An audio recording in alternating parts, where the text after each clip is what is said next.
Good morning and welcome to KidNuz. I'm Kim. Today is Wednesday, March 2nd, 2022. And we begin with some earth-shaking news about the tyrant lizard king. 3 researchers now say the most famous and awe-inspiring dinosaur of them all, the Tyrannosaurus rex, had some equally impressive relatives. In the publication Evolutionary Biology, paleontologists argue that Rex actually shared the prehistoric spotlight with 2 royal cousins, Tyrannosaurus imperator, or the tyrant lizard emperor, and Tyrannosaurus regina, the tyrant lizard queen. According to the New York Times, that finding is not sitting well with paleo experts who call the evidence supporting 3 distinct T-Rex species weak, nor with museum curators who say they aren't about to rename anything. Lead researcher Gregory Paul says he fully expected the pushback because of T-Rex's legendary solo status as the ultimate apex predator. It's a swing and a miss for baseball and millions of its fans.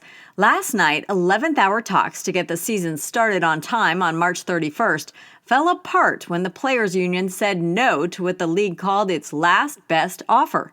Commissioner Rob Manfred had warned that without a deal, by 5 p.m. yesterday, games would be canceled and players' pay would be docked. He made good on that threat and immediately canceled the first 2 series of the season. Talks are expected to start back up, but how much of the season will be lost will depend on how long it takes to find middle ground. It's day 7 of the biggest ground war in Europe since World War II, and there are now reports that some Russian troops are short on food, fuel, and morale, and are starting to surrender.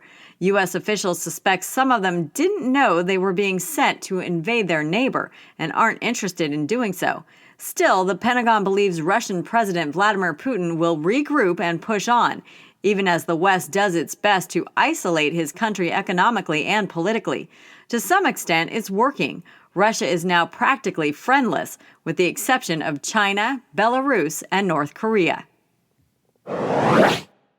Hollywood can't do much, but is doing what it can. Disney, Warner Brothers, Sony, and Paramount yesterday announced they won't release new movies in Moscow. The Won't Be Seen in Russia list includes The Batman, Turning Red, and Sonic the Hedgehog 2. And in sports, the Russian skaters who made headlines for all the wrong reasons at the Olympics won't get a chance to do the same at the World Championships.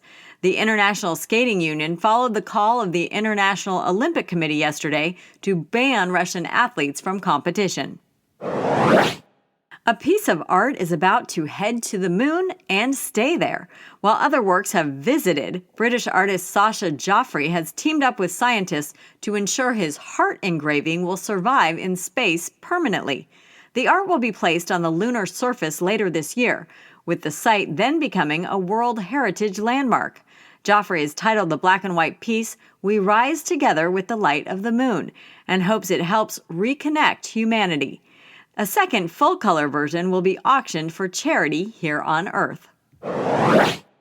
In other Kid News notes, loads of questions are being asked after a 9-year-old snuck onto a plane in Brazil without a boarding pass or his parents and flew for nearly 2,000 miles. Emmanuel Marques de Oliveira went to bed but was gone by morning. At some point, he had reportedly Googled how to get on a plane unnoticed. Whatever he did worked. When asked why, Emmanuel said he just wanted to visit relatives on the other side of the country. An 11-year-old from the UK is now a hair donation trailblazer. Poppy has an afro and spent half of her life growing it out for kids battling cancer. She wanted to chop it off when she was 5, but was told that wig makers couldn't work with delicate black hair. Undeterred, she steered clear of scissors until the wig team for Little Princess Trust mastered the process. Poppy told the BBC she was over the moon to give it away because hair is such a big part of people's identity. What next? Rinse and repeat. She wants to grow it long so she can give it away all over again. And being in the gene pool of a singing legend does not necessarily guarantee success. The 15-year-old granddaughter of superstar Aretha Franklin found out the hard way while auditioning for American Idol. Although Katy Perry voted Grace Franklin into the next round, Luke Bryan and Lionel Richie did not, instead encouraging her to practice, then try again. That's it for Kid News. Now today's Kid News quiz. According to a new publication, T-Rex had how many royal cousins?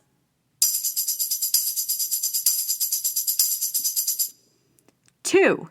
How is Hollywood responding to the invasion of Ukraine?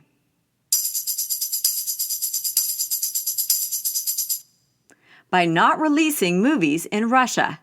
A piece of art is headed where permanently?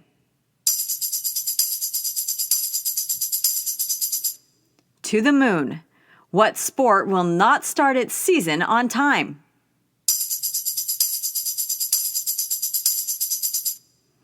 Baseball. In today's Kid News Kicker, Jenny's Splendid Ice Cream has announced the return of their polarizing flavor, the Everything Bagel. It first launched last January as part of the company's Ice Cream for Breakfast collection and was met with mixed reviews. For better or worse, nearly everyone who tried it agreed that it tasted exactly like its name, a bagel topped with seeds, onion, and garlic smeared with cream cheese. If that sounds good to you on a cone, the controversial flavor will be back in stores starting March 21st. Before we go, we want to recognize our Kid News teachers and their classrooms, starting with Mrs. Wolf and her Knifer Knights at Knifer Middle School in Kirkwood, Missouri. Julie Barber and her Blazers at the Bush School in Seattle, Washington. Mrs. Stacy and her scholars at Idaho Arts Charter in Nampa, Idaho, with a special shout out and get well to Mrs. Stacy's dad. Also, Mrs. Conway at Major Edwards Elementary in West Boylston, Massachusetts, and Dr. Wright at Valley Elementary in Poway, California. Thanks for listening, everyone. Please follow us on Facebook, Instagram, and Twitter, and we'll see you back here for more Kid News tomorrow morning.